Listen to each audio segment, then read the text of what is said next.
Então, começamos mais uma reunião do Interespírito, grupo de estudos interdisciplinares sobre o espiritualismo brasileiro e internacional. E no dia de hoje nós vamos trabalhar a partir da apresentação do Franco Pimentel, que vai trazer para a gente a temática Isoma, espiritualidade ritual de cura nas estruturas dos povos Ndembu. Depois você vê se eu pronunciei certo, viu, o Franco? Do centro-oeste africano, no período colonial. Franco, é com você, querido. Tranquilo. Bom, então vamos lá, gente. Antes de mais nada, né, a gente entrou, quero dar um bom dia para todos, a todas vocês.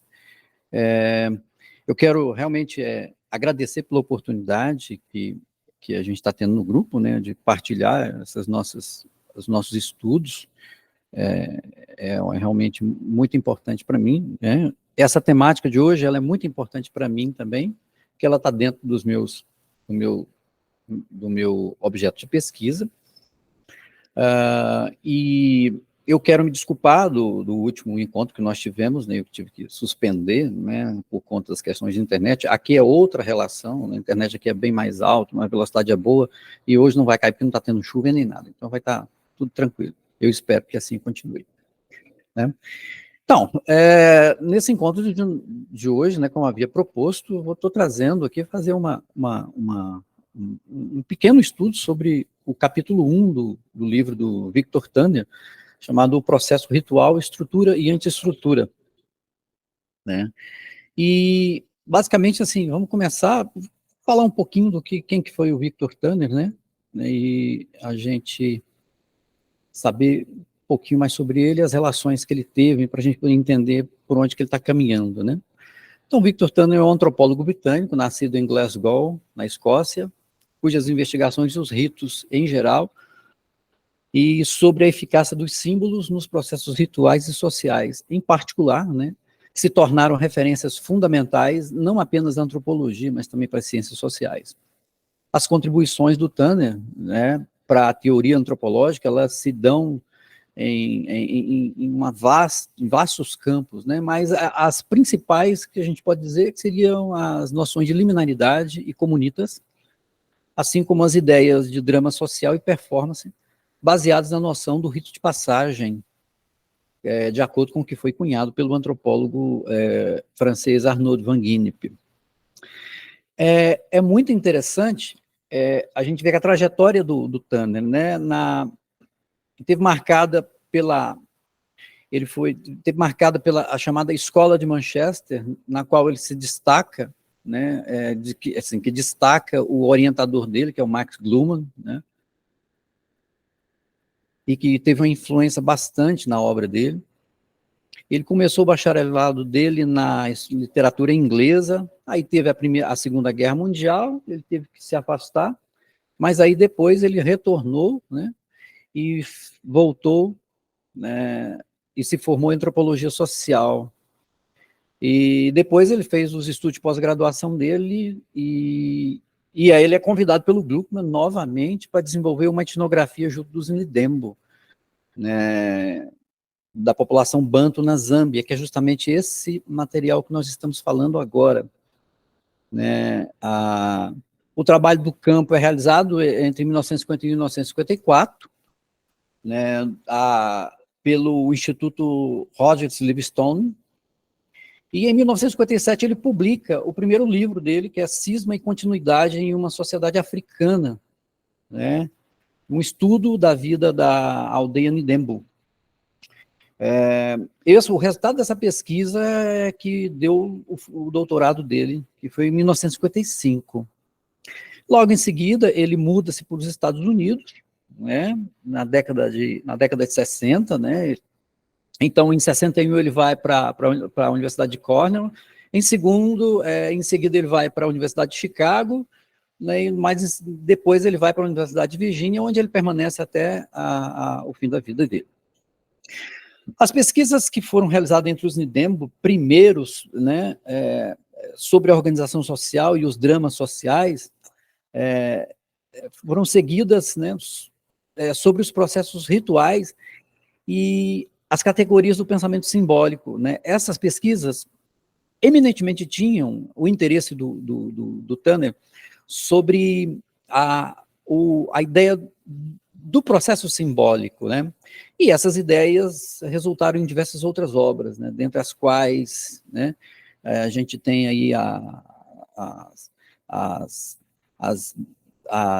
as adivinhações, né, dos povos e o simbolismo das técnicas dos povos nidemos, né, a Floresta de Símbolos também, que é uma outra obra dele, né, aspectos do ritual nidemo, né, o drama e as aflições, um estudo sobre as religiões e os processos entre os nidemos da Zâmbia, né, e também temos uma outra obra dele, que é o processo ritual, estrutura e antiestrutura, que é essa que a gente está vendo hoje.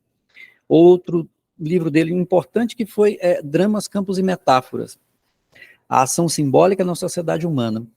Ele projeta uma antropologia comparada do ritual, procurando desvendar os mecanismos da eficácia simbólica. O foco do Tanner, e o que faz uma diferença em muitos dos outros antropólogos, né, de certo, sensivelmente na abordagem, inclusive dos antropólogos da época dele, né, é que ele mergulha na ideia de entender como é que o significado se constrói para os indivíduos de uma sociedade e de que modo que esses significados são partilhados.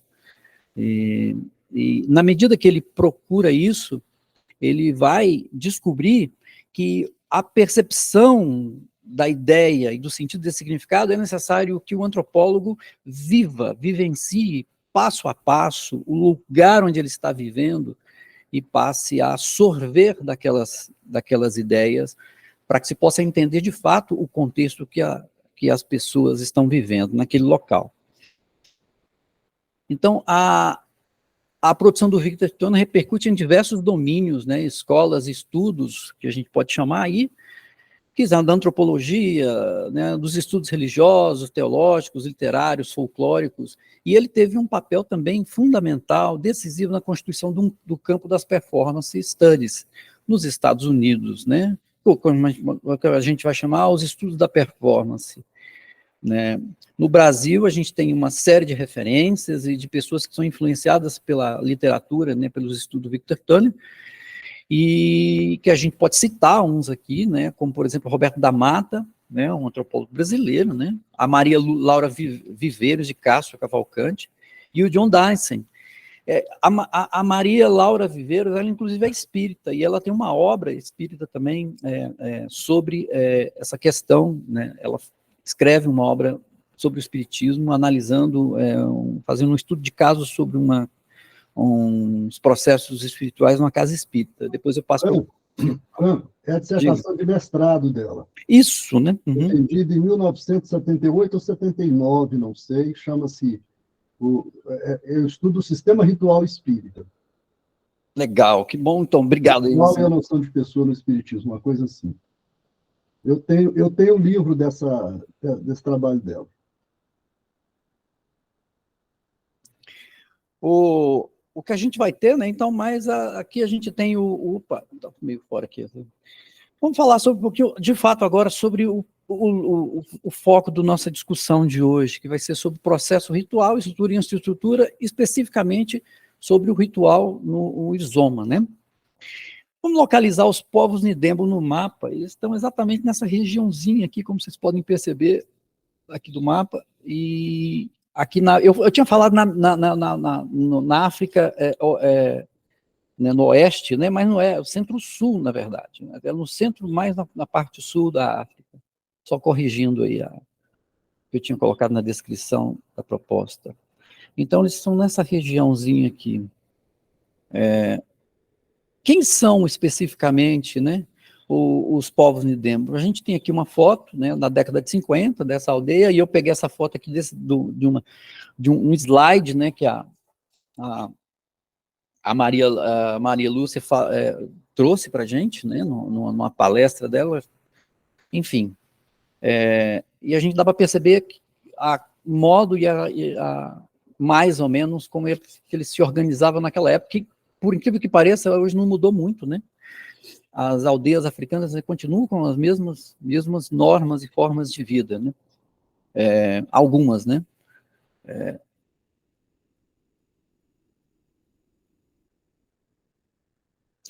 O que significa o Izoma, né? O que é esse rito? O Izoma, que a gente pode dizer, é o nome denominado a um ritual, um culto de ordem espiritual e caráter eminentemente feminino, a partir do pressuposto de cura de estados e infidelidade, aliás, desculpe, infertilidade das mulheres Nidembo.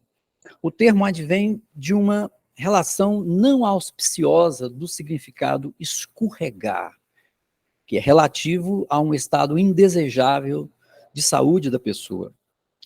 Pertence também à classe dos ritos dos espíritos ancestrais ou sombras, que por sua vez é uma subclasse de um conjunto de rituais identificados pelos Nidemos como rituais das mulheres ou de procriação e pertencentes a uma classificação de rituais denominados como de compromissos especiais. Então, a gente vai perceber que, eu tentei colocar aqui uma classificação para a gente entender de onde que vem o Izoma. Então, o Izoma encontra-se aqui embaixo, né? Ele está dentro desse conjunto de artifícios e ritos que são muito maiores do que ele. O Izoma é um dentre os ritos que o Victor Tanner relata na sua etnografia. E para que serve o Izoma, né? Basicamente para dissipar os efeitos daquilo que os Nidemos chamam de shizaku, que é um termo que possui dois sentidos, né? O primeiro sentido é o infortúnio ou doença, desgraça da qual as pessoas morrem, devido ao descontentamento das sombras, né? Ou a quebra de um tabu. E no segundo seria uma maldição proferida por uma pessoa viva para incitar uma sombra ou um espírito, como poderíamos dizer aqui, né, no nosso grupo espírita, a causar danos em um inimigo. Então a gente vai ver que os dois conceitos do Shizaku estão relacionados à ideia de uma influência espiritual, aí, de uma entidade, então no Izoma o Shizaku é especial por quê? Porque ele diz respeito aos espíritos de relações parentais, e isso é fundamental. Acredita-se que um parente matrilinear da vítima tenha ido até a nascente de um riacho, situado na vizinhança da aldeia dos seus parentes maternos, e lá ele tenha rogado uma praga contra essa pessoa. O Shizaku é representado por um galo vermelho, e o oposto dele é uma franga branca, né, que significa boa sorte ou vigor. Portanto, são termos contrários, né? Então, enquanto o Shizaku está falando de infortúnio, de doença, desgraça, a franga branca, ela vai trazer uma ideia de boa sorte ou vigor, brancura, pureza ou bons augúrios. Bem, essa é uma interpretação que o Tanner traz a respeito, baseado nos dizeres dos povos, né, dos intérpretes Nidemos. Uma das coisas que o Tanner era muito cuidadoso é ele não tentar fazer interpretações que não sejam advindas dessas pessoas. Isso é muito interessante na ética dele, porque isso faz toda uma diferença da etnografia, né, dele em relação a outros demais, talvez as tradições, né, da antropologia, né, ainda no século XIX e início do século XX. Quais as causas do Izoma, né? Por que o Izoma acontece? A principal causa seria o distanciamento que a mulher teve das tradições ancestrais relativo ao seu papel, em geral, limitado à reprodução. Vamos entender que naquele modus operandi de vida, as mulheres têm esse papel fundamental que é de reproduzir. Quando uma mulher é apanhada e atormentada por uma sombra, ela sofre a infelicidade que é ligada à questão que é relativa ao papel dela. Nesse caso, é o papel da reprodução. Se ela for rixenta ou membro de um grupo dividido por brigas e que simultaneamente esqueceu a sombra da mãe ou da avó materna ou de qualquer outro ancestral matrilinear morto, eu vou falar sobre a matrilinearidade agora mesmo, né? Então, aí o que acontece? Quando ela esquece, né, ela corre o perigo de ter o seu poder procriador amarrado pela sombra que foi ofendida. Mas como é que esse processo de esquecer, né? Digamos assim, quando a mulher se aproxima demasiadamente do lado masculino, a relação de equilíbrio que deveria existir entre descendência e afinidade conjugal acaba sendo perturbada com o protagonismo do casamento sobre a matrilinhagem. Em outras palavras, a gente poderia dizer, por ter dispensado uma excessiva atenção à vida conjugal, a mulher acaba provocando a reação de suas parentas mortas, que atinge a sua fertilidade, né? Assim sendo, a gente vai entender que o isoma também tem a função de obrigar as mulheres a se lembrarem das sombras, né? E devotar consideração e respeito a essas memórias. Não foram elas, né? É uma pergunta que eles fazem, os nidemos argumentam, afinal, foram elas que deram luz ou geraram, né, essas pessoas, né? Segundo os nidemos, quando uma mulher se lembra da sombra, quando a mulher se lembra da sombra que aflige, e por extensão o seu dever básico de fidelidade, acho que eu voltei aqui um pouquinho. Aqui. Quando a mulher se lembra da sombra que aflige, por extensão do seu dever básico de fidelidade aos seus parentes matrilineares, a interdição sobre a fertilidade acaba cessando. E ela poderá continuar vivendo com o marido nas suas, né, porém com a sua consciência viva a respeito do lugar e onde se situa, né, a lealdade fundamental dela em relação a dos seus filhos. Nesse sentido, quando ela passa a ter uma consciência do seu papel social e devota ao mesmo tempo essa memória dos ancestrais, né, e se relaciona ao mesmo tempo com o marido, isso fica em harmonia, não tem nenhum problema. Só que aí tem um problema, tem uma coisa que é drástica nessa sociedade, e o que o Tanner traz e que ele alerta e que vale a pena a gente notar, né, que é o quê? A matrilinearidade da cultura indígena e as consequências, né? E o Tanner traz uma observação que eu acho que é bem importante. Os nidemos possuem duas formas de organização familiar e linear. Deixa eu voltar aqui um pouquinho. A descendência matrilinear combinada com casamento virilocal. Isso quer dizer que no sistema de filiação e de organização social, somente a descendência materna é levada em conta para a transmissão do nome, dos privilégios, da condição de pertencer ao clã ou a uma classe específica. Após o casamento, a mulher vai para a casa do marido, né, e parece que as coisas se complicam, porque ao mesmo tempo que ela tem que se dedicar ao marido, né, ela também tem que se dedicar às sombras, e tem uma história de que até um determinado momento, né, ela precisa ficar com o marido, mas depois os filhos dela voltam para a organização social, né, para o local onde as relações da matrilinearidade dela. Então, isso é meio estranho, porque parece que de uma hora para outra, depois que ela tem os filhos têm que se separar da família, né? E aí, o que acontece é que a mulher entra em processos, né, devido à idade, e os processos de fertilidade vão acontecendo, né? E isso é compreendido de outra maneira pelos indígenas, a gente vai ver um pouquinho mais na frente. Vamos ver o que o Tanner diz aqui sobre essa questão das consequências.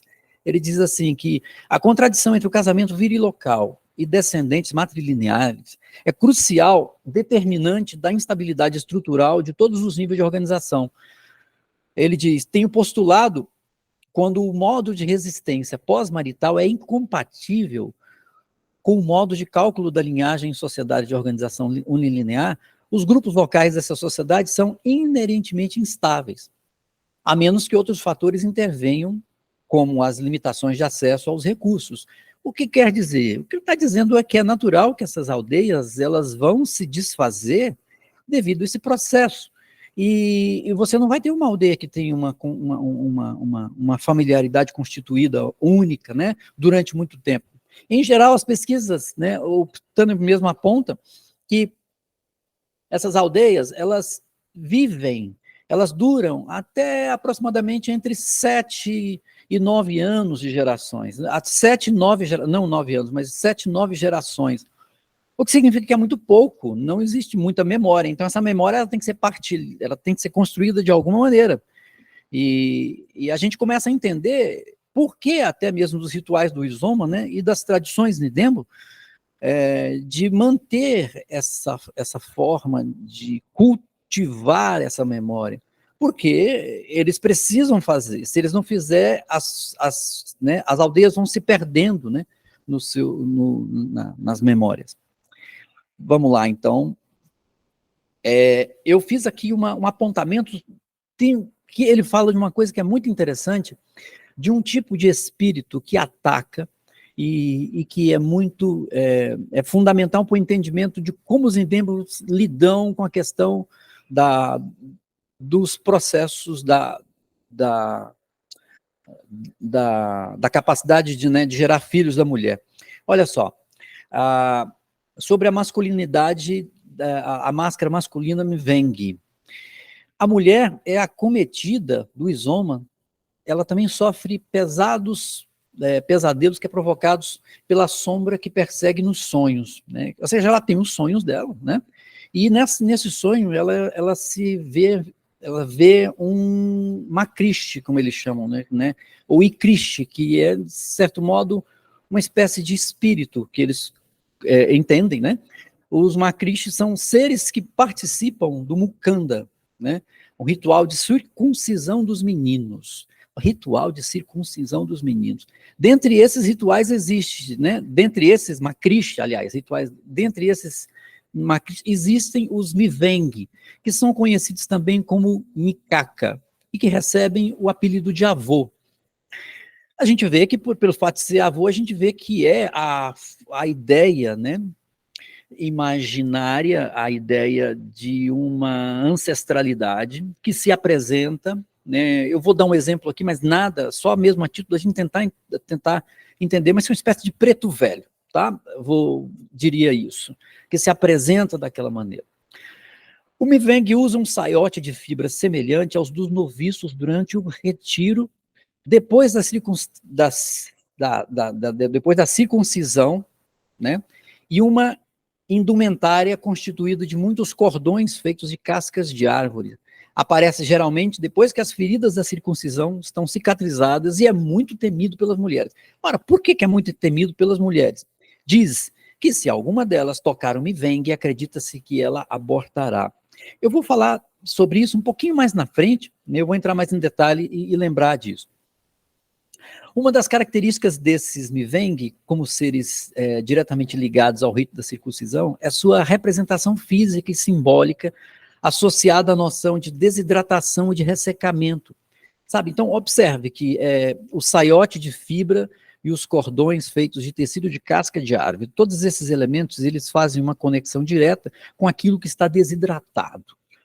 Então, toda a indumentária, né? E, obviamente, que essa imagem que é passada para as mulheres, né, ela se constitui com uma ideia de ressecamento. Isso pode ser explicado a partir da relação simbólica, é o que eu estou tentando questionar, né? E o que o Tanner também procurou questionar. Para os Nidembo, a glande de um menino, né, a parte, né, a pele que envolve, né, o prepúcio do pênis, não circuncidado, é considerado úmida e podre, e, portanto, de mau agouro dentro do prepúcio. Olha só que interessante. Os espíritos exorcizados, que são feitos em outro tipo de ritual, eles fazem as crianças adoecerem e definharem. Os Nidembo acreditam que esses espíritos são responsáveis por esse mau agouro, né? Por essa umidade dentro do prepúcio. Os Miveng têm a função de expulsar esses espíritos.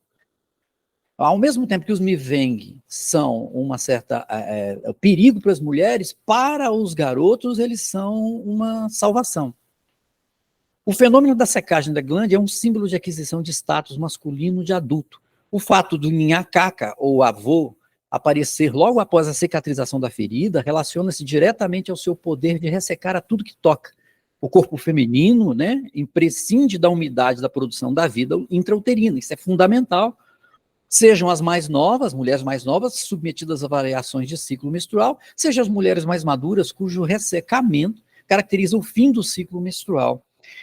Então, por isso, o Nikaka é temido pelas mulheres. Então, nisso, os Nidembos acreditam, né, que a sombra do isoma, ela se conecta à paciente por meio de um espírito feminino de uma parente morta. Enquanto que o Miveng personaliza-se, né, o espírito Miveng personifica-se por meio de parentes masculinos que se ligam aos meninos, o que faz com que as mulheres passem a ter relações tão próximas com a força masculina. Pergunta o Tano, né? Por quê? No livro dele, A Floresta dos Símbolos, ele observa a seguinte questão. O campo social desse objeto simbólico e dos elementos do comportamento sugere que os nidemos sentem que a mulher está perdendo o sangue menstrual e não pode gerar crianças. Ela está ativamente renunciando, nesse caso, ao papel que se espera dela como mulher casada e madura. Compreende? Olha como uma coisa vai se conectando à outra. Ela está se comportando como um assassino masculino, ou seja, um caçador, um homicida. Por quê? Porque há uma relação de identificação dela com o Miveng, que é um caçador, que tem uma característica, né, de um ressecador, né, de um espírito, né, das matas, digamos assim. Ou homicida, no sentido de que ele é um caçador de maus espíritos, né, como um caçador dos espíritos que provocam a putrefação da glande, né, dos meninos. Então, a gente vai ver que eles entendem que ela não está cumprindo com o papel de ser uma nutridora feminina quando ela começa a entrar nas suas fases, né, de transformação, né. Então, vamos lá, então, estrutura e os personagens do Izoma. O Izoma tem uma tríplice estrutura diacrônica, né, que é baseado no trabalho do Van Gennep, né, que o Tanner trabalha em toda a sua, que ele explora bastante em toda a sua literatura. Que o Van Gennep estabelece três ritos que ele considera, né, como rito de separação, rito de margem e rito de agregação. E aí, então, o Tanner diz o seguinte, que é possível verificar que no trabalho do Izoma também são consideradas essas três fases, né? Na primeira fase, que se chama Ilembe, há uma separação da paciente do mundo profano. Na segunda fase, ela literalmente vai para uma cabana de capim, então ela é parcialmente apartada da vida secular, né? Ela fica à margem da vida social.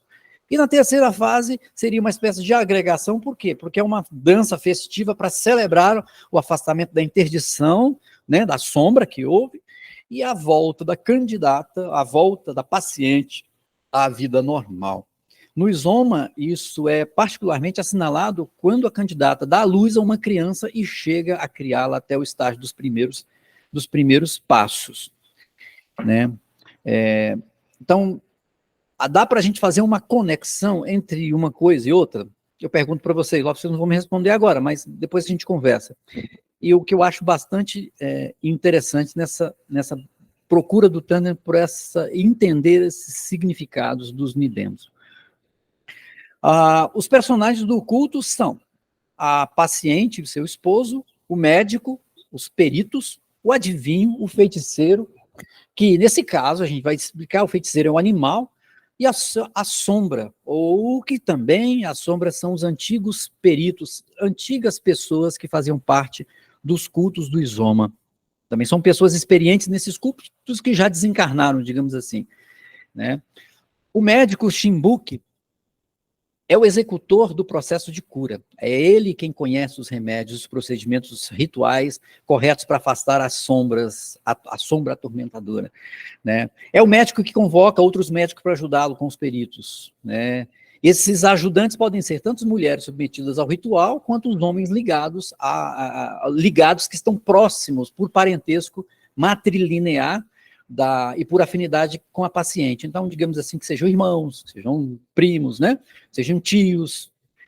Acredita-se que as sombras atormentadoras tenham sido antigos peritos. Então, mais uma vez, essas sombras teriam sido pessoas que desencarnaram e que já passaram por aquela questão do Izoma, mulheres, né? Que foram, de certo modo, que sofreram esses processos do Izoma. Então, elas não admitem de forma alguma que as mulheres que estão, digamos assim, encarnadas agora, essas mulheres, elas trespassem, né? Ou seja, elas desrespeitem essas normas sociais. para que elas não caiam também na aflição do isoma. Nesse sentido, o isoma tem, lembra, no isoma tem tanto a função de fazer curar, também, quanto de rememorar, fazer com que ela se lembre, né, gente? Então, por aí. A primeira etapa do culto inicia quando o adivinho é consultado sobre a moléstia de um paciente.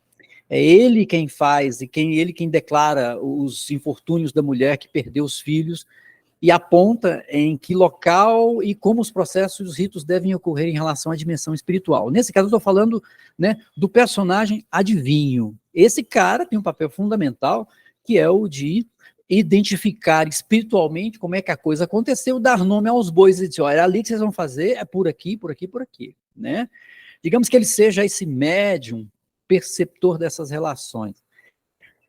Segundo os Nidembos, aliás, ele é também o adivinho é responsável por dizer onde é que vai ser feito o evento e se vai ser feito em uma toca, né, de um bicho, né, de um rato gigante ou de um tamanduá, nesse caso. Né? Segundo os Nidembos, eles dizem que esses animais eles se caracterizam assim porque eles possuem, né, em comum a característica de quando eles cavam, eles tapam as suas tocas depois de escavar. Né? Então, eles cavam de um lado e saem para o outro, mas depois eles tapam a toca para que não sejam descobertos. Então, há uma relação simbólica entre a relação de temporal, né, da infertilidade da mulher e essa ideia de estar sendo tapada por alguma coisa. Então, entendo, nesse caso, vendo o que o Tanner está dizendo, que tomar esses animais como representação seria uma forma de, digamos assim, gente, eu vou usar esse termo que não é bem, mas eu estou tentando me comunicar com vocês. É uma forma de ideoplasmar ou materializar e tratar a intriga com a sombra invisível, de modo que, ao operar esse universo concreto e visível, opera-se também, ao mesmo tempo, um universo não concreto e invisível. É ao mesmo tempo. Né? Então, eles pensam que, na medida que eles conseguem concretizar o ato, eles conseguem dominar a situação porque eles estão vendo, né? E eles veem o que é invisível.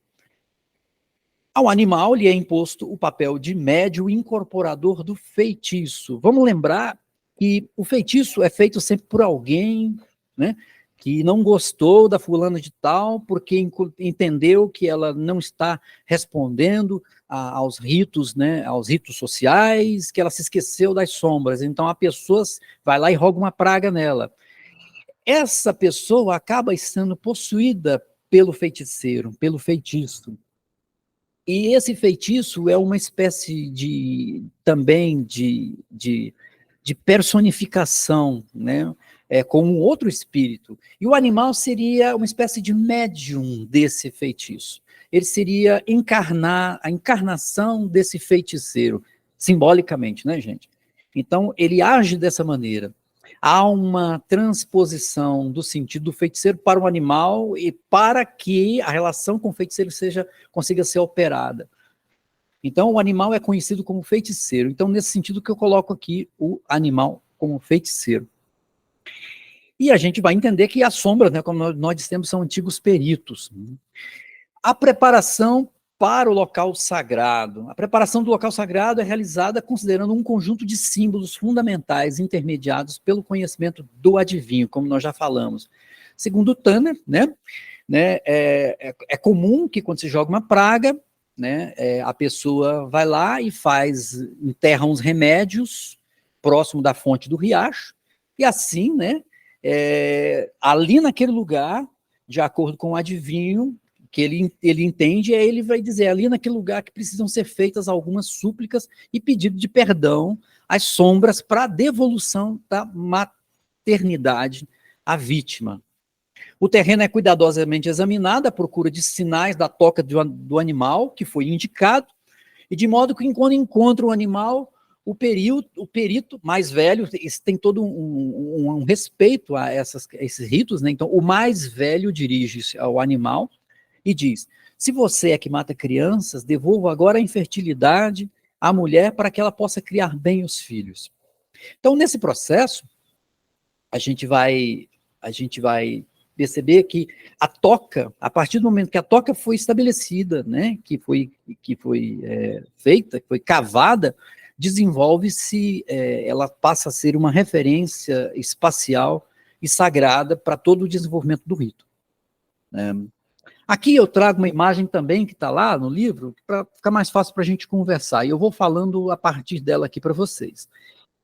Então, como a gente pode ver aqui no mapa do local, a gente tem, eles amarram, né, 2 molhos de capim, né, e que de um lado ou de outro da toca, um capim aqui desse lado e outro capim aliás, em cima aqui da toca, aqui em cima e aqui em cima da toca, né, e depois eles cavam buracos denominados Ikela. Então, a entrada principal da toca seria essa daqui, por onde o animal entra.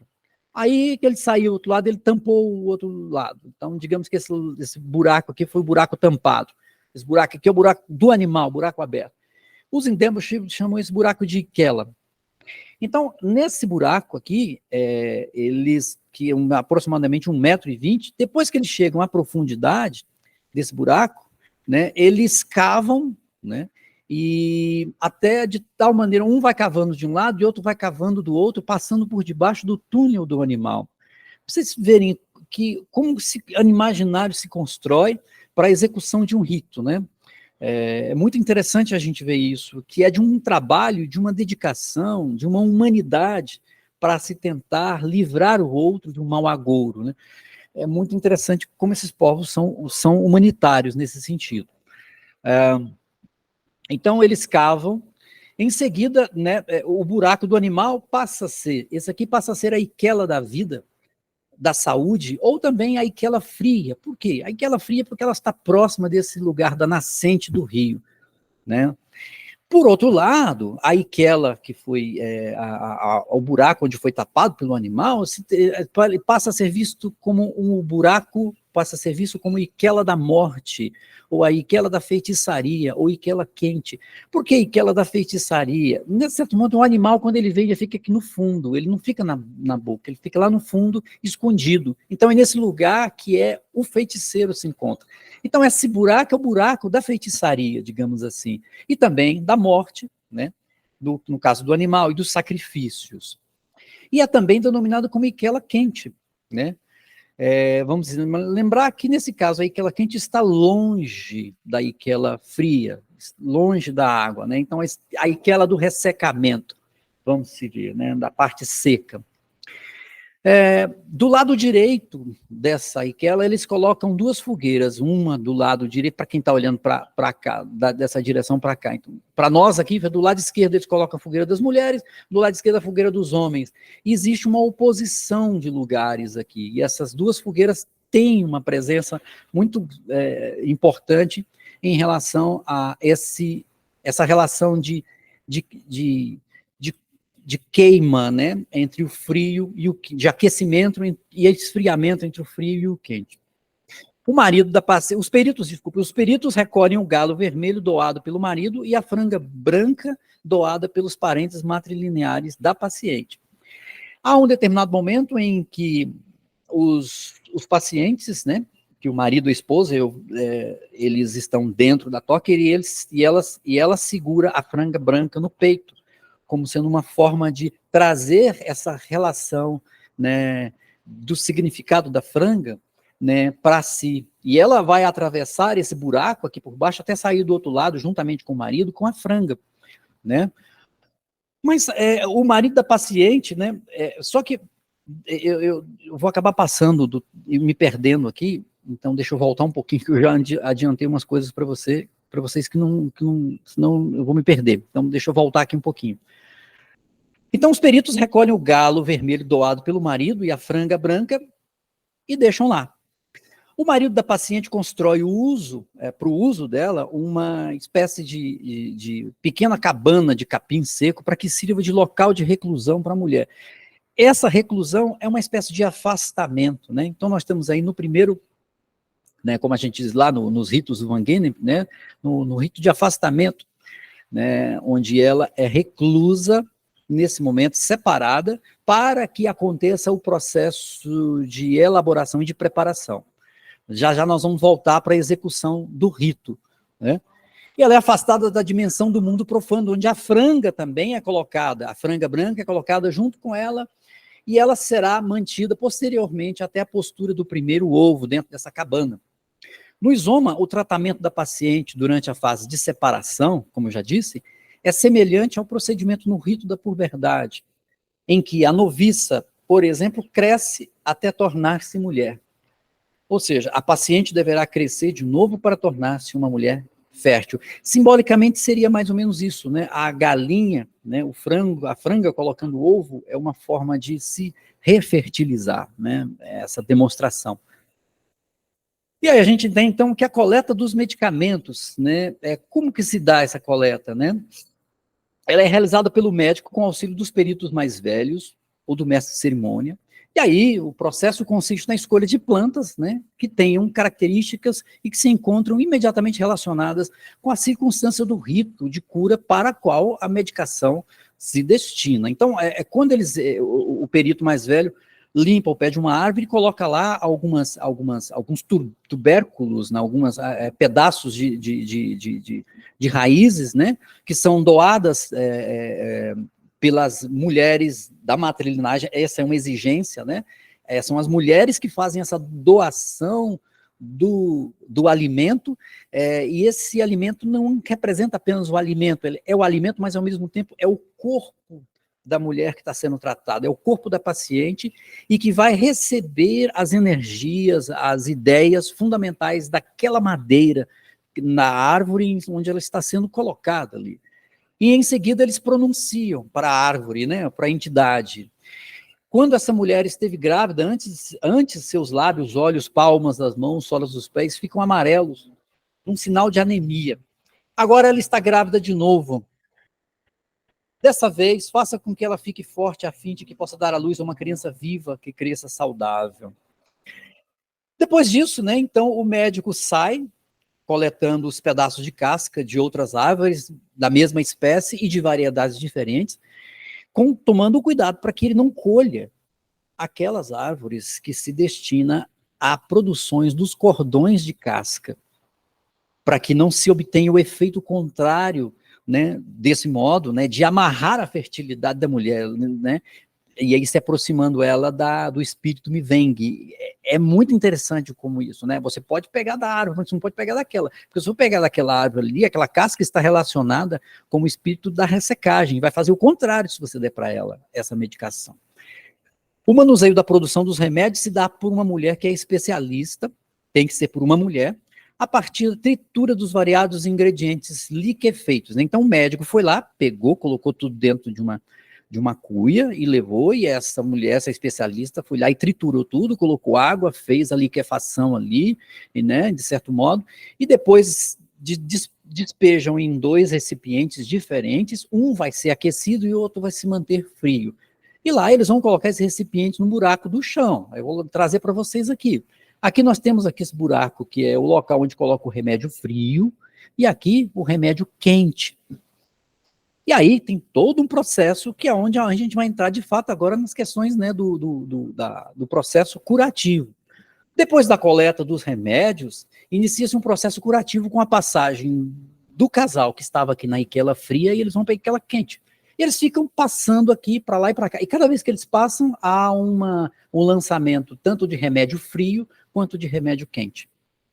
Passou para cá, remédio frio, remédio quente. Passou para cá, remédio frio, remédio quente. E aí eles vão se movimentando aqui dentro. Segundo o Tanner, né, eles se movimentaram, foram em torno mais ou menos de 20 aspersões. E ele contando dessas aspersões, ele identificou que 13 aspersões foram frias e 7 foram quentes. O que ele identifica como sendo uma proporção de 2:1.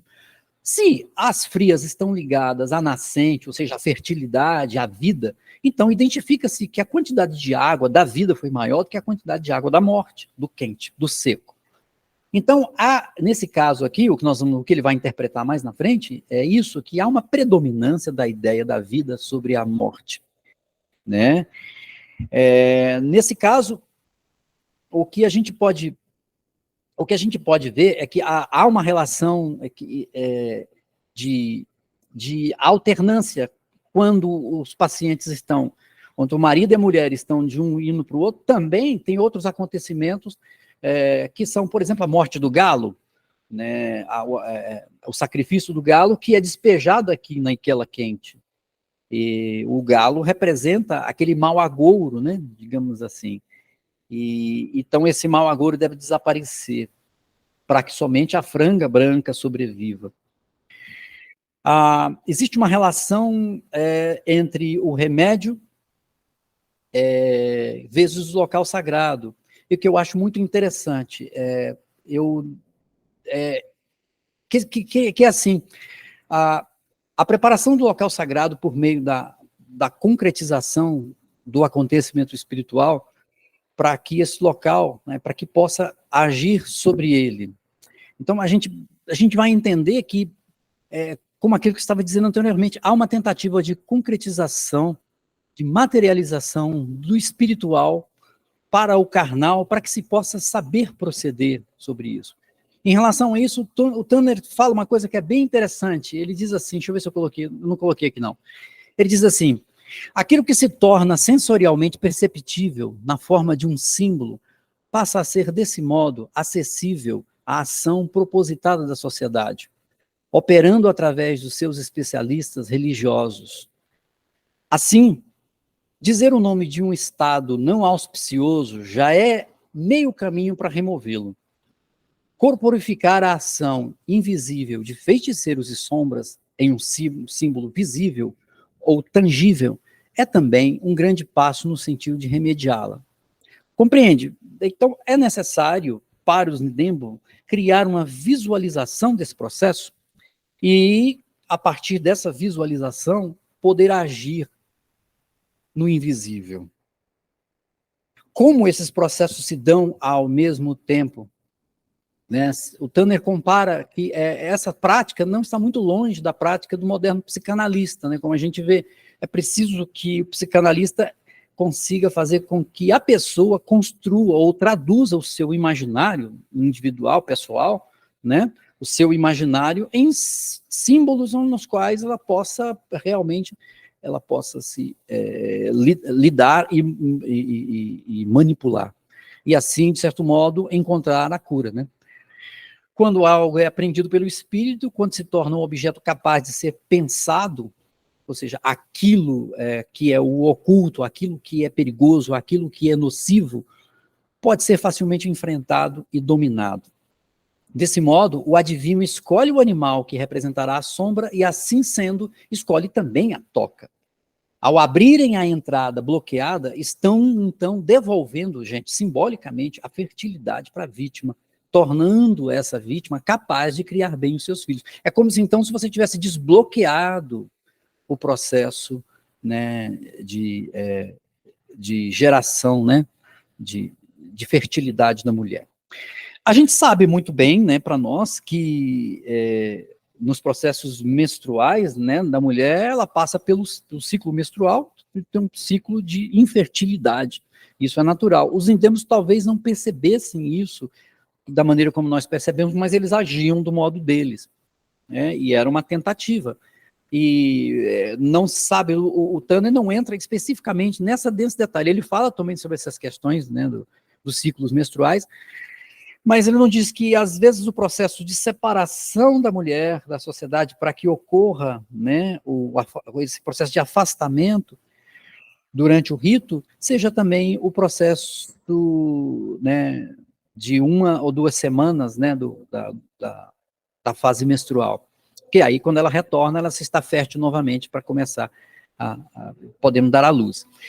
Então, eu acho que eu vou fazer o seguinte, eu vou parar por aqui, porque eu já acho que chegou, e a gente vai conversando, e na medida que a gente for conversando, certo, Signatis, a gente vai tendo aí as perguntas, os comentários, eu vou falando um pouco mais, tá bom? É isso, gente, vamos conversando. Ô Franco, eu queria assim, um trabalho bastante específico, né, voltado a uma tribo específica, que tem ritualidades muito muito específicas, assim, interessa a mim muito conhecer um pouco mais assim, o meu interesse é muito conceitual, tá? Interessa a mim conhecer um pouco mais o que vem a ser a noção de antiestrutura do rito nesse autor. Porque, assim, a estrutura ritual é algo que já vem dos estudos antropológicos desde o começo. Me pareceu bastante que esse autor, o Victor Turner, ele herda a tradição estruturalista, então ele está bastante próximo do Lévi-Strauss, pelo menos eu tive a impressão, pela leitura muito rápida que eu fiz, eu não li o texto inteiro, não tive jeito de ler o texto inteiro, eu li só um pedaço, e também por acompanhar a sua apresentação. Me parece que ele está muito vinculado ainda a uma ideia estruturalista da vivência ritual. Mas ele aí traz essa noção de antiestrutura, que, pelo que eu vi lá, diz respeito à questão do communitas e à questão da liminaridade. E aí eu não entendi muito bem como é que isso se estrutura dentro desse pensamento antropológico. Porque, assim, até para a gente pensar o espiritualismo, ô Franco, assim, eu sou há muitos anos, e quem me conhece, quem conversa comigo, quem lê os meus textos sabe disso, né? Eu sempre falo, por exemplo, o espírita, por exemplo, ele herda uma tradição antirritual, ele é antirritualista, desde a origem, né? Só que esse antirritualismo é uma ingenuidade. A noção de ritual e a noção de rito na antropologia é uma noção muito mais ampla, e observando as práticas de qualquer religião, inclusive da espírita, a gente vê que está cheinho de ritual, né? Está cheio de ritual. Os rituais, eles fazem parte da dinâmica da vida e não somente das religiões. Mas, assim, este autor, numa perspectiva estruturalista, falar de uma antiestrutura é um negócio, no mínimo, interessante. Eu queria que você discorresse mais sobre isso, para eu poder entender qual é a leitura da ritualidade que ele faz, em que ele não enxerga somente as estruturas rituais, mas ele enxerga uma antiestrutura, e o que vem a ser essa antiestrutura?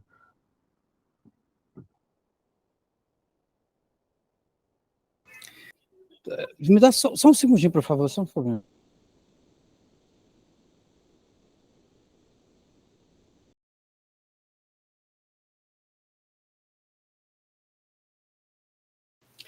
Então, praticamente o estudo do Turner, ele se baseia, nesse caso, dos rituais, ele se interessa muito a partir, né, dos estudos do Van Gennep, o etnólogo, folclorista francês, e, sobretudo, o que o Van Gennep chamou de liminar, uma das 3 fases que ele desenvolveu na sua teoria dos ritos de passagem, como já vimos anteriormente, né? A primeira fase que o Gennep, ele identifica que os ritos, em geral, no seu estudo, eles estão estruturados em ritos de separação e ritos de agregação, basicamente. Dentro de uma estrutura social, tem os ritos que separam e os ritos que agregam. E aí a gente vai para os mais diversos formas, como sempre, casamento, aniversário, os mais diversos ritos, nesse sentido. Eu vou chegar lá no... bem consolidado na tradição antropológica. Bem, tranquilo, então, eu vou chegar no liminar. O fato é que existe uma transição, e aí onde Van Gennep traz o que é mais interessante, é que ele fala que existe um momento onde um rito, não necessariamente, ele é ele mesmo, ele está como o próprio rito, ou como um rito de agregação. Existe uma transição, existe um momento que ele vai chamar de rito de passagem, né? Que é um rito que ele vai chamar de linearidade, né? Essa linearidade, ele tem um exemplo como, por exemplo, a soleira da porta, né? Então, é a porta onde você atravessa de um estado para outro, de um modo de apresentação, de comportamento para outro. Nesse instante, e pequeno instante, existe uma espécie de conscientização do indivíduo e de tudo o que ele sabe sobre o que virá para frente e o que passou. Nesse instante é que o Van Gennep chama de liminaridade. E essa liminaridade é caracterizada por uma perda completa de noção, como eu já disse, noção do que foi e do que foi passado, mas sim um conjunto de todas essas coisas, né? Então, se eu pudesse Se a gente pudesse pegar, por exemplo, né, o que difere alguém que sai de um estádio de futebol, torcendo ali e gritando, né, juiz, filha da puta, sei lá, e de repente se ele tivesse que fazer, imediatamente ele tivesse que sair daquele estádio de futebol para entrar num templo religioso, se ele tivesse que, o que se passaria na mente desse sujeito? Como ele estaria lidando com isso? Né? Esse instante de transição onde ele vai, peraí, eu não posso fazer a mesma coisa, quem disse que não pode fazer a mesma coisa? O que está fazendo? Há um processo energético e uma presença física e conceitual e imediata ali naquele ato. Esse fenômeno da liminaridade, como de fato um fenômeno, é o que o Van Gennep estuda e ele chama de fenômenos, ritos de margem. E ritos de margem, porque ele vai dizer que nesse fenômeno da liminaridade se constitui também como uma espécie, como uma forma de rito. E esse rito, ele tende a ser, as pessoas que se encontram nesse lugar da liminaridade, ou seja, de não se identificar nem com o passado e nem com o futuro, elas são geralmente instruídas a se afastar da estrutura social. Então nós vamos ver isso nos revolucionários, né? Nós vamos ver isso em uma série de pessoas, né? Os LGBTQIA+, que estão fora do contraste social estabelecidos pela estrutura social. Então, nesse lugar, essas pessoas que vivem nesse estado elas estão sempre em transição, sempre em movimentação. Então, liminaridade é movimento, é transição, mas um movimento que se configura também como uma forma de ritualização, como um rito, né, e que possuem ritos, né, nesse sentido. Então, o que o Tanner vai identificar com essa sociedade Nidembo, e isso é muito interessante, é que ele vai dizer que as entidades liminares não se situam aqui e nem lá. Elas estão no meio, entre as posições atribuídas e ordenadas pela lei, pelos costumes e pelas convenções a cerimonialidade, né? Frequentemente, o estado de liminade é comparado com uma morte, é estar no útero, a invisibilidade, a escuridão, a bissexualidade, as regiões selvagens, né? Então ele faz uma comparação com as pessoas, né? Como, por exemplo, a mulher e o esposo dentro da toca, né? Ou a mulher quando ela está lá na cabana que foi feita pelo marido. Ele diz, os neófitos nos ritos de iniciação, ou de iniciação ou de puberdade, podem ser representados como se nada possuíssem. Nesse instante, essas pessoas que não possuem nada, elas estão dentro de um estado ritual de não possuir nada, que é um estado de liminaridade. Eles não são nada. Eles são simplesmente pessoas que estão em passagens, saindo de um estado estrutural, de uma estrutura, para entrar de volta na estrutura. Então, esse estado de margem, esse estado de imperfeição, e que ninguém quer ficar, porque ninguém quer ficar na dúvida, né? Não é necessariamente o que muitas pessoas poderiam dizer como estar em cima do muro, não tomar decisões. Não, é simplesmente estar em um momento onde você não tem um trânsito definido de um lugar para o outro. Existem pessoas que se adequam a esse estado de margem, né, de marginalidade, que se marginalizam, inclusive, né? Elas querem viver à margem porque elas não admitem a estrutura na qual elas vivem. Então, ele diz o seguinte, que como seres liminares, esses seres não possuem status, propriedade, insígnias, roupa mundana, indicativa de classe social, papel social nenhum, porque eles possuem, eles estão em uma posição, em um sistema eles estão, em suma, né, numa situação de que eles não conseguem se distinguir dos seus colegas do lado. Então, eles estão todos dentro de uma determinada coletividade, né, liminar. Aí onde o Tanner vai perceber que a sociedade Nidembo é uma sociedade que tem essa característica de liminaridade, porque eles são muito afetos uns com os outros nesse sentido. Quando eles se percebem que reúne-se todo um monte de gente para ajudar uma pessoa, e existe um processo de empatia ali, quer queira, quer não, porque quer que ela saia daquela situação e compreende ela naquela situação, sabe que aquela pessoa que está na liminaridade não é nada. né, ela não tem significado algum, mas ela está em trânsito e vai resolver o problema. Aí, a partir desse conceito de liminaridade, que o Tanner, desse entendimento da liminaridade, é que o Tanner vai chegar ao conceito de comunitas, que eu acho que é o mais importante, que é o que é a dúvida, né, nesse caso, que é onde ele faz essa aplicação, de fato, para sociedades Nidembo. Então, ele diz que uma forma de...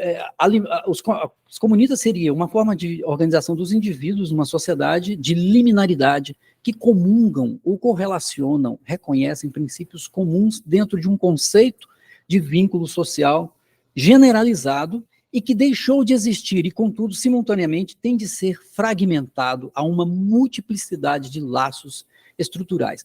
Aquela antiga estrutura, ela simplesmente se explodiu, se polvilhou dentro de um estado de liminaridade e se constrói uma nova ordem. Essa ordem é baseada na compreensão e no entendimento entre eles, por um determinado momento. Seria, então, essa coisa da comunitas seria as transições interrituais dentro da mesma comunidade, ou as complexidades, ou as reinvenções do rito, alguma coisa por aí? Sim, exatamente. O Tanner chamaria de comunitas, né? Eu quero chamaria de comunidade. Ele vai chamar de comunidade, mas ele não quer chamar de comunidade, porque especificamente ele prefere o termo comunitas, né? Do latim. Comunidade, ele usa do comunitas para diferenciar essa relação que se estabelece, né? Que não é apenas uma comunidade, mas uma comunidade em liminaridade. E essa é a maneira como ele cunha. Ô, Franco, deixa eu tirar uma dúvida com você. Supõe-se que você deu como exemplo, lá no começo, a pessoa sai de um estádio e vai para a igreja, né? Ou seja, são dois ambientes que estabelecem ritualidades completamente diferentes e, às vezes, até contraditórias uma em relação à outra. Sim. E aí, liminaridade seria aquilo que se coloca entre um e outro, é isso, né? Sim, sim. Ou seja, pessoa que sai do estádio, corre em casa, toma um banho e vai para a igreja, o rito do banho seria um rito liminar? Seria um rito de liminar, exato. Seria um rito de liminar, mas um rito de liminar, digamos assim, ele já é preparado com o tempo, né? É um rito liminar quando ele se destina realmente para a igreja. Existe uma consciência aí, né, e baseada no inconsciente social que está se construindo, e aí, né, Isso, ele tira a vestimenta do torcedor e coloca a vestimenta do fiel, por exemplo. Sim, né? Exatamente. Ele tira a camiseta, coloca o paletó. Quer dizer,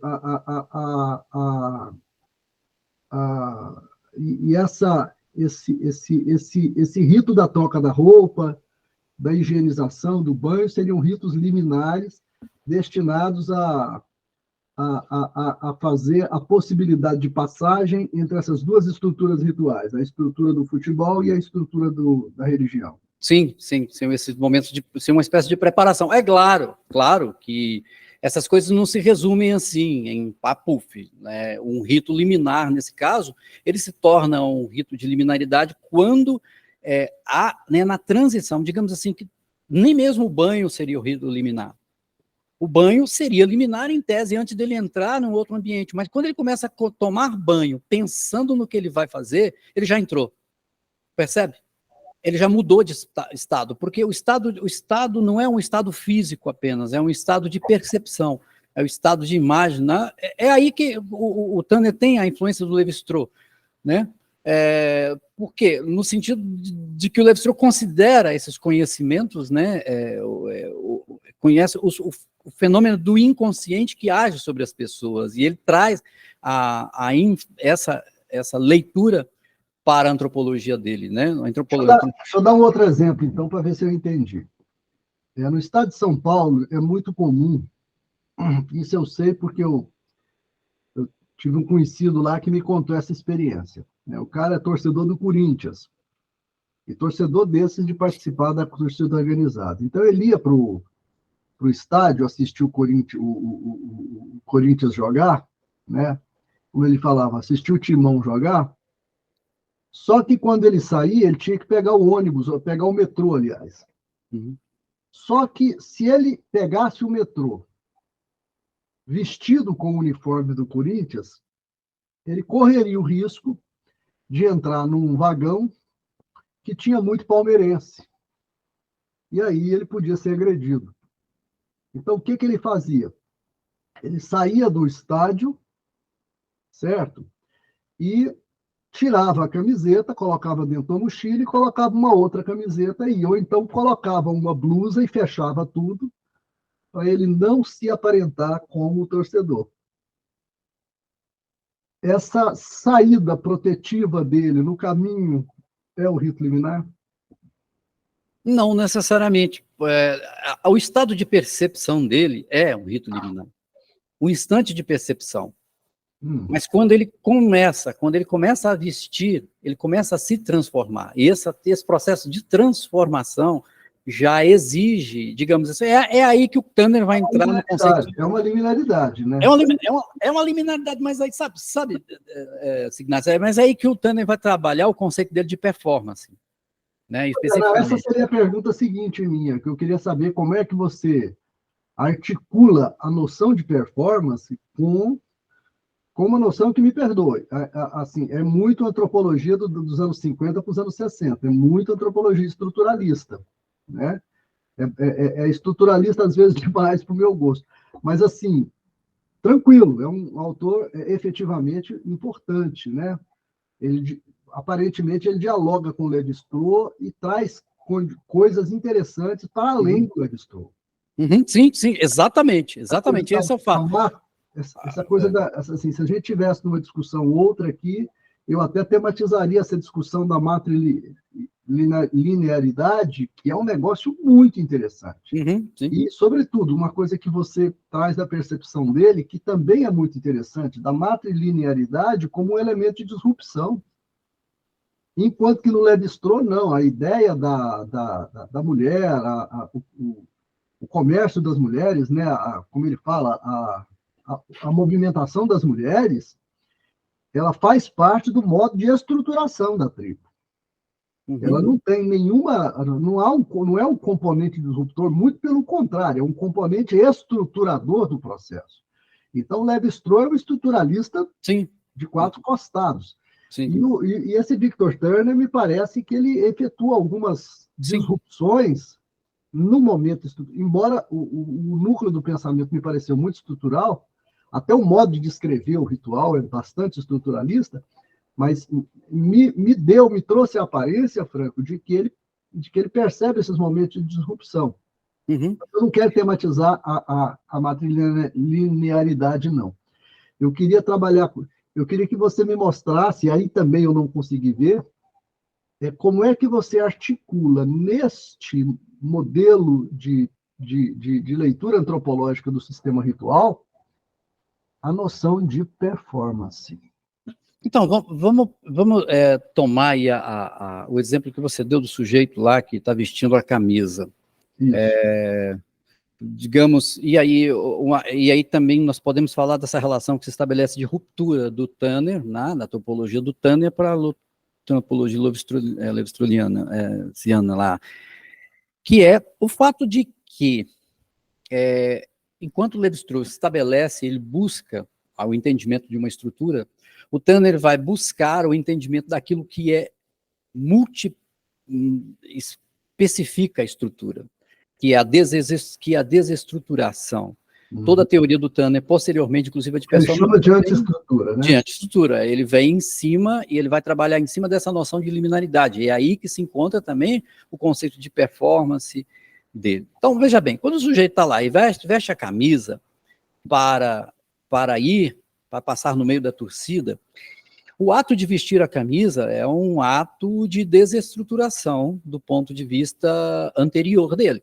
Ele está se desestruturando, ele está retirando os ritos, ele está saindo, digamos assim, de alguns estados confessionais dele para com o time, né? E toda uma regra que ele não deveria fazer, mas ele está fazendo. Então, para ele poder entrar. E aí ele faz. Quando ele faz isso, ele precisa, quando ele vai trocar a camisa, ele tem em mente por que ele está fazendo isso. Portanto, aí nós temos um elemento que é fundamental, que é a subjetividade desse sujeito. Ele não é apenas uma reprodução do meio social.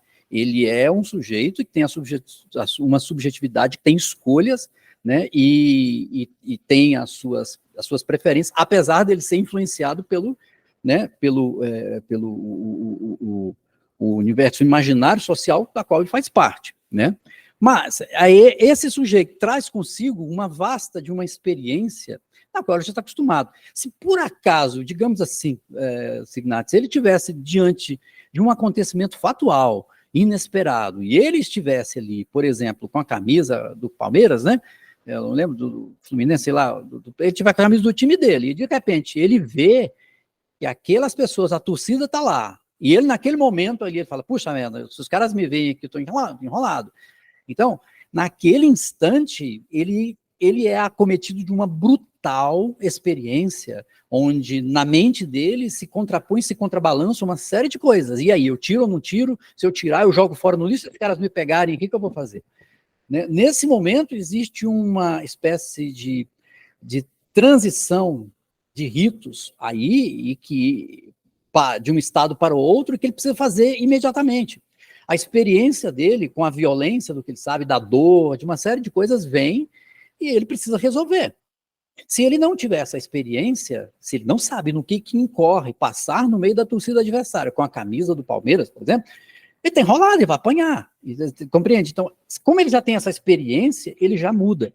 Então, o Tanner traz uma coisa para o conceito de performance que é fundamental, que ele vai analisar nos filósofos, né, no Dilthey, né, do William Dilthey, que é o conceito de experiência como sendo uma vivência fundamental, uma vivência a partir da realização.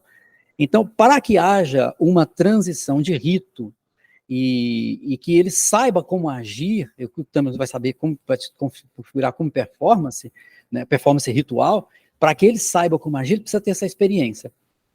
Então, ele não, por isso que eu digo para você que não é um estado liminar apenas o tirar a camisa e passar para o outro lado, né? Não é um estado liminar. O estado liminar seria um estado realmente de trânsito e de invocações na qual ele não consegue se descrever entre um e outro, entre um lado e outro. Do mesmo jeito, tomar banho, ir para a igreja, se preparar, é um estado liminar no instante em que você vai ligar a chuveiro. Ou quando antes de você dizer preciso tomar um banho para ir para a igreja, porque quando você liga o chuveiro, ou quando você pensa que vai tomar banho, você já reestruturou comportamentos em você, que aí é um outro conceito na performance que o outro autor, né, que chama-se Richard Schechner, vai trabalhar, que é o conceito de reestruturação de recomposição da performance, né, recomposição da representação. E que, num dado momento, você já recompõe as estruturas necessárias para começar a tomar banho. Você já toma banho pensando que você vai para aquele lugar. Porque se você não tomar banho pensando que você vai para a igreja, nada em seu vai se purificar do estado anterior que você estava. Compreende? Então, é nesse lugar aí que eu, pelo menos que eu trabalho e que entendo a questão da performance. Perfeito. Não sei se eu pude ser claro para você. Maria do Carmo e Célnia, é com vocês. Nós temos aí ainda uns 10, 20 minutinhos, tá? Levando em consideração que a gente começou um pouco mais tarde, nós vamos agarrar mais uns 10 minutos aí para terminarmos essa hora e meia. Só uma coisinha. O Maí pediu a palavra aqui. Peraí, o Maí pediu a palavra. Vai lá. Franco, esse movimento aí do espíritas à esquerda, por exemplo, ele pode ser pensado como um estado de liminaridade em relação ao movimento hegemônico tradicional? Sim, acho que os espíritas à esquerda, eles estão na marginalidade, né? Dentro do movimento espírita conservador hegemônico, dentro da estrutura na qual o movimento espírita se configurou. Nós, por exemplo, aqui estamos na marginalidade, porque nós estamos num lugar onde de certas questões não são aceitas, né? E, de certo modo, nós também agimos na liminaridade. Nós agimos na liminaridade quando nós identificamos, né, que estamos procurando construir algo que esteja fora do padrão do status quo dominante. Então, em um enfrentamento. Todo enfrentamento acaba sendo uma negação da estrutura. Então, não precisamos falar isso, que isso é bem claro para vocês.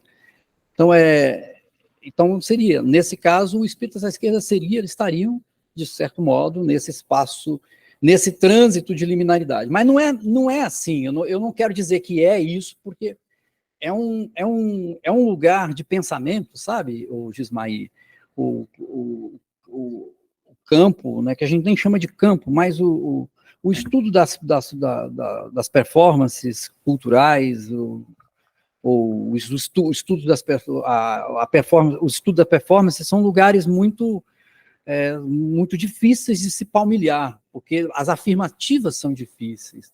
Ele leva sempre em consideração que as questões estão sempre em trânsito, né? Por isso que eu não posso dizer se isso é liminar ou se não é, mas existe um dado momento que há uma liminaridade que proporciona e que acaba induzindo um tipo de agir, um tipo de performance. O conceito de performance, ele vem, né, do performir, né, que é trazer, do francês performir, que é trazer com alguma coisa, que é trazer um conteúdo, fazer com conteúdo, e não fazer vaziamente, viu, Signatis? Então, nesse sentido, quando você vai tomar um banho para ir para a igreja, se preparando para entrar no estado de estrutura da igreja, estrutura de crença, se você faz o banho sem ter a noção do que você está fazendo, sem preparar, a tua performance ela é plenamente vazia. Ela não seria uma performance ritual no sentido católico ou espírita, seja lá como você achar melhor, né? Mas ela seria uma performance vazia, seria um movimento por si só. E nesse sentido, ela não carrega esse conceito aí não traz esse conceito de liminaridade, né?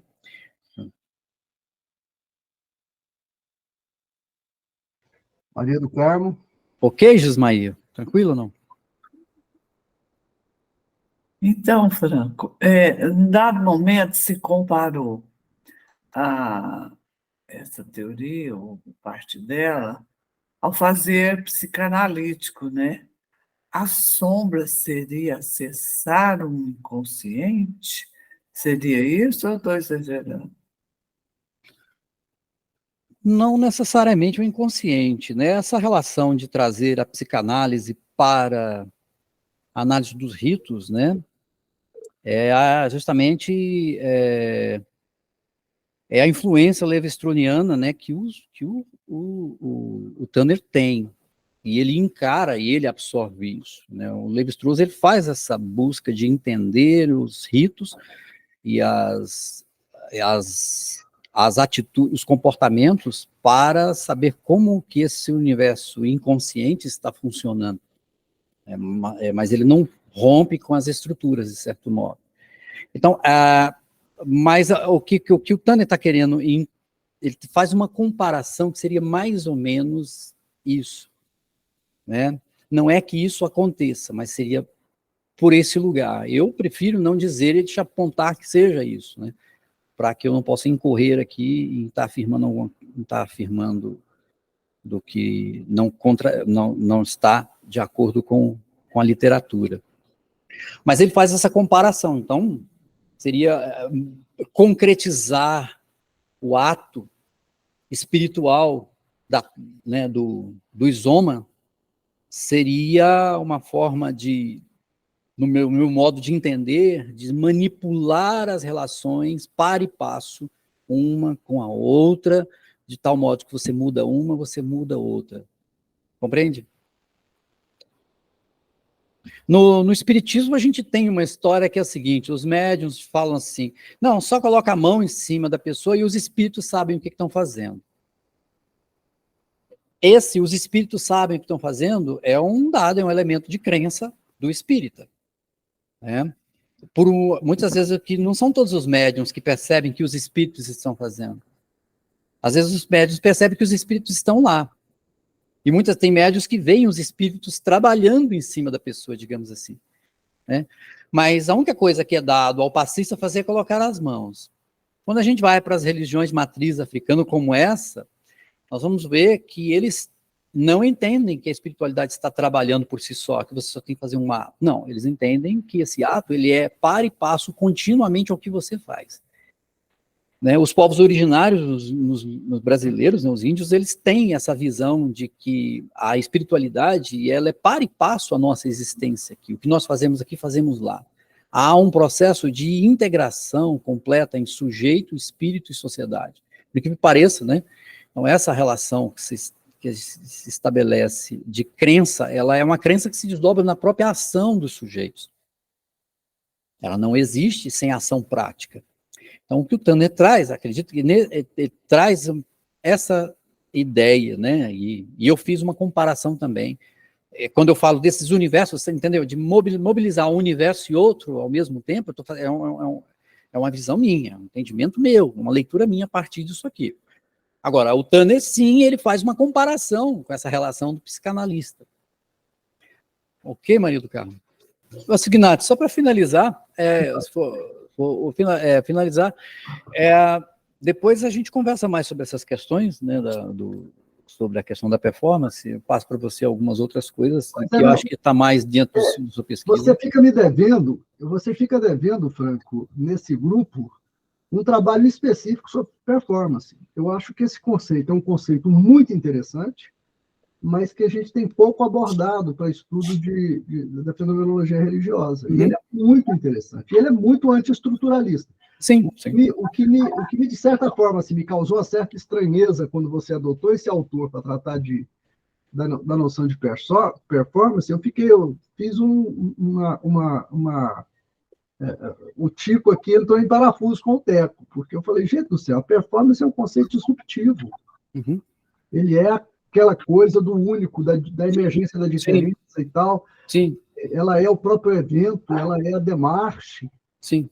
Assim, como é que a gente ancora um pensamento tão estrutural, tão estruturalista, no estudo de sistema ritual, inclusive, na noção de performance? Mas aí me parece que é bem a flor que nasce na rachadura do concreto.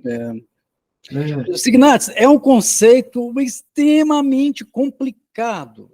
Você não sabe do buraco que a gente entra para tentar realmente entender nele. Porque ele tem, eu só dizer rapidinho aqui, nós temos um conceito de performance que é desempenho. Esse é o conceito clássico, né? Que está na indústria, que está em tudo quanto é lugar. Quando a gente olha de performance, imediatamente o que você fala é desempenho. Você vai analisar como o sujeito está fazazendo.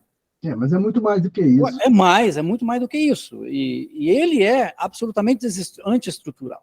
Pois é. É basicamente isso. Então, assim, eu acho que o Victor Tanner é uma boa base, é um bom trampolim, mas você vai ter que avançar bastante além dele. Não, e aí claro. você fica devendo para a gente. Quem sabe no próximo semestre a gente não prevê aí um encontro contigo para nós estudarmos, para você nos trazer um estudo legal sobre a questão da performance. Pode ser até um estudo autoral seu, tá, Franco? Com certeza, com certeza. A ideia de performance aplicada ao espiritual. Uhum. Eu acho assim, eu acho que a visão espírita de mundo, Franco, ela é uma visão muito estruturalista também. Ela é muito uma visão, aquela coisa do universo como um todo organizado, pensado conscientemente e racionalmente por um Deus racional.